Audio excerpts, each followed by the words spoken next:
पाकिस्तान रूस से तेल खरीद सकता है या नहीं, अमेरिका ने बता दिया। अमेरिकी वजारत खारजा का कहना है कि दुनिया का हर मुल्क रूस से तेल की खरीदारी के लिए आजाद है। रूस से पेट्रोलियम मसनूआत की दरामदात पर फिलहाल पाबंदी नहीं।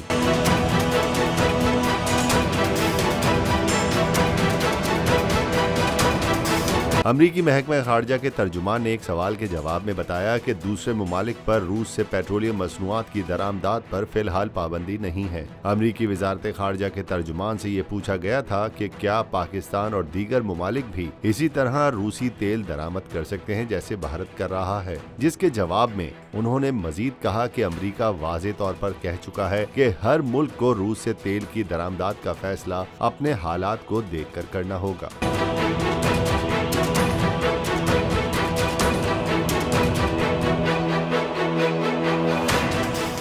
मुझे एक दिन जाने से पहले पता चल गया था मुझे मारने का। पीटीआई का हकीकी आज़ादी मार्च सिर्फ बोल दिखा रहा है। 24 घंटे हकीकी आज़ादी मार्च। इमरान खान के कंटेनर के करीब फायरिंग का वाकया पेश आया है। सबसे ज्यादा रील्स और सबसे ज्यादा रेटिंग्स के साथ बोल रहा नंबर 1।